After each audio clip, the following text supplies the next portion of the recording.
కోర్టులు కేసులు ఇదంతా జరిగే టైంలో నీకు ఒక పెద్ద opportunity Big Boss. Big Boss కు పోవాల్సి ఉండే ఆల్మోస్ట్ అలా అన్ని కంప్లీట్ అయిపోయినాయి, అన్ని అగ్రిమెంట్స్ కంప్లీట్ అయిపోయినాయి. ఇంకా పోవడం ఒకటే తక్కువ. లాస్ట్ సీజన్ లో బహుశా పోయి ఉంటే విన్నర్ కూడా చూస్తుండేనేమో మేము. ఎగ్జాక్ట్లీ మిస్ అయింది కూడా అదే కారణం. అవునన్నా, నేను యాక్చువల్లీ అగ్రిమెంట్ అంటే ఎప్పుడైతే కనుక అయిపోయింది వెళ్ళిన తర్వాత దాని గురించి మనం మాట్లాడకూడదు కాబట్టి నేను యాక్చువల్లీ ఒక ఇంటర్వ్యూలో కూడా ఒక పెద్ద షో మిస్ అయిపోయిందని బాధపడ్డాను కదా. సో ఈ రోజు రివీల్ చేస్తున్నాను అనమాట. సో మనకి బిగ్ బాస్ సెలెక్టింగ్ టీం నుంచి కాల్ రావడం, ఆ సెలెక్టింగ్ టీంలో స్టార్టింగ్లో మనం దీని గురించి ఎక్కడ మాట్లాడకూడదని అగ్రిమెంట్ చేయించుకోవడం, ఆ ఇంటర్వ్యూకి వెళ్ళడం, ఇంటర్వ్యూ అయిపోయిన తర్వాత కొద్ది రోజుల్లో మీకు కాల్ వస్తుంది, మేము కన్ఫర్మేషన్ కాల్ చేస్తామని ఏదైతే కనుక మా వాళ్ళు స్టార్ మా వాళ్ళు ఎప్పుడైతే కాల్ చేస్తారన్న మూమెంట్లో ఇంటర్వ్యూ అయిపోయింది, అంతా అయిపోయింది అన్న, బేసిక్గా అగ్రిమెంట్స్ అన్నీ అయిపోయినాయి. ఆ మూమెంట్లో ఈ యొక్క ఎలిగేషన్స్ అనేవి ఓవరాల్గా వైరల్ అయిపోయింది. చూసే ప్రతి ఒక్కరు కూడా వీడు అలాంటాడు, ఇది ఇలాంటాడు అని చెప్పేసి అంటే నెగిటివ్ ప్రచారం ఎక్కువ అయిపోవడం, దానివల్ల నేను చాలా దెబ్బతిన్నాను. అంటే నా ఎంటైర్ కెరీరే పోయినట్టు అనమాట దానివల్ల. ఓకే, అంటే నేను మీరు ఇచ్చిన ఇంటర్వ్యూలలో ఏడ్చిన సిచ్యువేషన్స్ కూడా చూసిన. అంత బాధ ఉండేనా నిజంగా మీకు?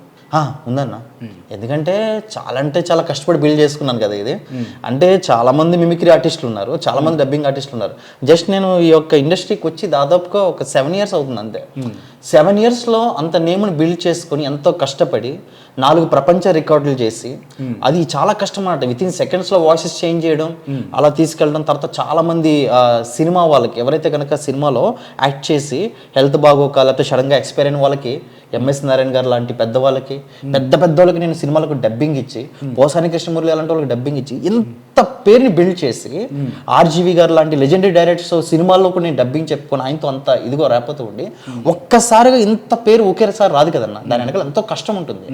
అంత కష్టపడి ఒకేసారి ఇలా నెగిటివ్ వచ్చేసరికి ఎవరికైనా బాధ ఉంటుంది కదన్న. ఆ బాధ మాత్రం అసలుకి అవి నిజంగా చెప్పాలంటే నాకు పర్టికులర్గా పూజారి నాగేశ్వరరావు గారు అండ్ ఇంకొక పర్సన్ వారు లేకపోతే నిజంగా నా జీవితం ఏమైపోతుందో అనిపించింది అన్న నాకు అసలుకి. అంటే నిజంగా చెప్తున్నాను, ఫస్ట్ టైం ఈ సూసైడ్ థాట్సే. ఎందుకంటే ఎట్లా దెబ్బతిన్నానంటే ఈవెంట్లు రావట్లే, ఎక్కడికి వెళ్తున్నా ఇదిగో వీడు దొంగ, వీడు దోషి, వీడు పలానా వాళ్ళు మోసం చేశాడంట, ఇట్లా చేశారంట. టోటల్ ఎంటైర్ లైఫ్ మీద పడిపోయింది. ఎందుకంటే ఈ ఇండస్ట్రీ మీద అదే అందరు నాకు ఆ లింక్స్ షేర్ చేస్తుంటే ఎంత బాధ ఉంటుంది. నువ్వు ఇట్లా అంటే కదా, అట్లా అంటే కదా, నా ఫ్రెండ్స్ ఇండస్ట్రీ వాళ్ళు ఇట్లా మాట్లాడితే ఎట్లా ఉంటుంది. తర్వాత ఈవెంట్స్ ఇండస్ట్రీ, నాకు ఇన్కమింగ్ వచ్చేది ఈవెంట్స్ ఇండస్ట్రీలో కూడా నాకు ఈవెంట్లు లేకుండా మొత్తం జీరోలోకి వెళ్ళిపోయినా లిటరల్గా. అసలుకి డిప్రెషన్ జీరో. అంత కష్టపడి సంపాదించిన పేరు. సూసైడ్ థాట్స్ ఏమైనా వచ్చినాయా? వచ్చిందన్న, థాట్స్ అయితే రియల్ అన్న, థాట్స్ అయితే వచ్చినాయి. ఎట్లా అంటే కనుక ఎందుకు ఇంత అంటే ఒక్కసారికి 2 సార్లు కాదు, అది దాదాపు 2-3 నెలల పాటు ఒక భయంకర యుద్ధమే జరిగింది.